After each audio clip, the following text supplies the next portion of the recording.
Bonjour, Yves Joly. Nous allons parler aujourd'hui des métaprogrammes de la motivation qui font suite à la vidéo sur la motivation elle-même. Les métaprogrammes nous permettent de comprendre le comportement humain et les différences entre les individus. Plus important encore, ils nous révèlent comment nous pouvons modifier nos propres compétences, nos comportements et notre communication pour devenir plus efficaces en termes de relations, de changement de comportement et de compréhension des différents modèles du monde. C'est grâce à la compréhension et l'appréciation des différences humaines que nous pouvons respecter et soutenir d'autres personnes dont les modèles du monde diffèrent considérablement du nôtre. Seule la compréhension des différences humaines nous permet de remplacer l'animosité par la compréhension et l'antagonisme par la compassion. Les métaprogrammes sont des filtres de tri inconscients qui déterminent notre manière de nous comporter, de penser et de ressentir. Ces filtres déterminent ce que nous sommes capables de percevoir à tout moment et la façon dont nous interagissons avec nous-mêmes, les autres et le monde. Ils construisent et valident notre modèle du monde. La façon dont nous les appliquons varie d'une personne à l'autre et d'un contexte à l'autre. Les trois principaux filtres sont les généralisations qui nous permettent d'apprendre. En ayant fait une fois une chose, j'ai obtenu un résultat. La deuxième fois, la troisième fois, j'obtiens le même résultat. C'est donc acquis. Les omissions, qui sont le fait d'enlever ou d'omettre des éléments pour éviter d'être noyés sous les informations, en sélectionnant celles qui vont nous faire gagner du temps, par exemple. Les distorsions permettent à notre cerveau, pour mieux comprendre la réalité, de rechercher les informations similaires connues. Ça permet de comprendre vite, mais aussi parfois faux. C'est aussi le principe de la créativité. Le processus de notre pensée est le résultat d'une série de filtres successifs et en interaction, à la fois sur la manière d'acquérir les informations et de les communiquer. Les émotions, entre autres, sont une conséquence d'un tel filtrage. Supposons que vous entriez dans un supermarché à la recherche de votre chocolat préféré. Lorsque vous ne trouvez pas ce que vous recherchez dans le rayon, vous vous approchez de l'employé qui s'occupe de remplir un autre rayon un peu plus loin. Peut-être qu'au début, vous allez attendre un peu en espérant attirer l'attention de cet employé. Si cela ne semble pas fonctionner et que vous deveniez plus impatient, vous allez décider de l'interpeller en disant « Excusez-moi monsieur ». Dans cet exemple, vous êtes le stimulus de l'employé. Il n'y a pas de réponse de la part de l'employé, événement. Cela signifie que soit il n'a pas vu votre présence, ou alors il a évalué et décidé qu'il allait continuer à faire ce qu'il faisait.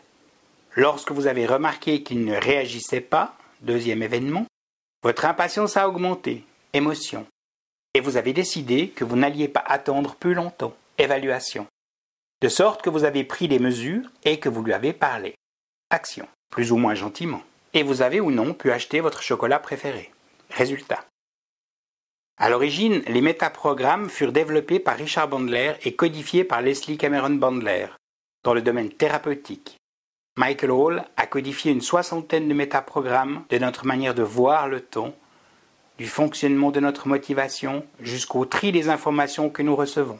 Une 12aine de métaprogrammes furent repris et leur étude approfondie afin de les utiliser dans le domaine des affaires par Roger Bailey sous le nom de Lab Profile.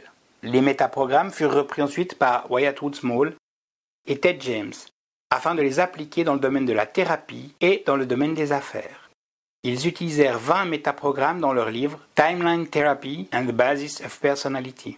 48 paramètres des métaprogrammes sont analysés dans le Inventory for Work, Attitude and Motivation développé par Patrick Merlevedet.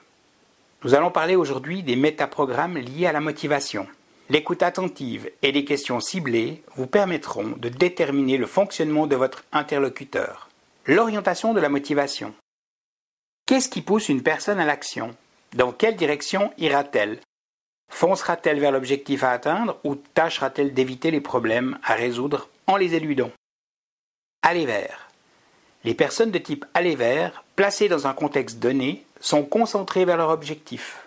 Elles pensent en termes d'objectifs à atteindre. S'éloigner de. Les personnes de type s'éloigner de savent ce qu'elles doivent éviter, abandonner et empêcher d'arriver. La source de la motivation. Où les jugements prennent-ils forme? À l'intérieur de la personne ou à l'extérieur d'elle-même? Ces schémas de comportement influence votre façon de juger et de décider. Êtes-vous plutôt interne? Les internes savent d'eux-mêmes qu'ils font juste et bien. Ils se fixent des objectifs. Ou externes? Les externes ont besoin d'un feedback de leur chef, des clients, pour savoir qu'ils ont bien travaillé. Ils se basent sur les objectifs qui leur sont fixés. La manière de choisir, option ou procédure. Comment une personne raisonne-t-elle? Recherche-t-elle continuellement des solutions nouvelles ou de rechange? Ou bien préfère-t-elle suivre des procédures déjà établies? Option. Les personnes options dans un contexte donné sont motivées par les opportunités qui se présentent à elles et sont stimulées par la possibilité de faire les choses de façon différente. Procédure. Les personnes manifestant un comportement procédure aiment suivre des chemins déjà tracés. Elles croient qu'il y a une bonne façon de faire les choses. Une fois qu'elles disposent d'une procédure, elles peuvent la suivre encore et encore. Le niveau de la motivation. La personne prend-elle l'initiative ou attend-elle que les autres fassent le premier pas?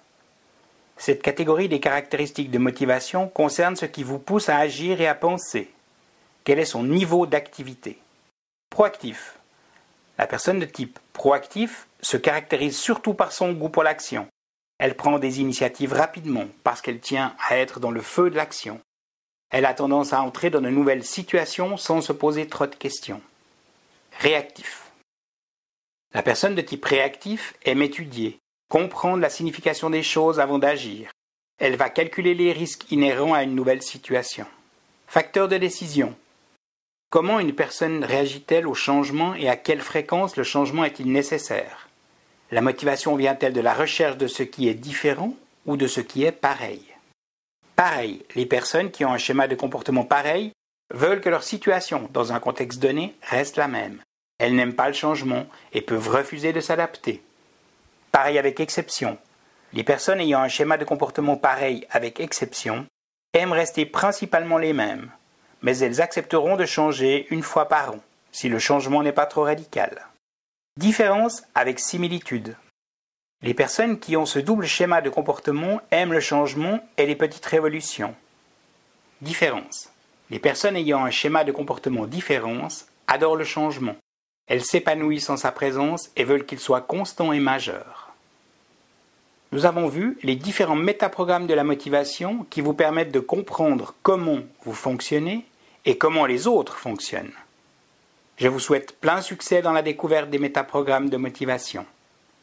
Yves Joly, Marketing Formation, agitateur de cerveau. Je vous remercie pour votre attention.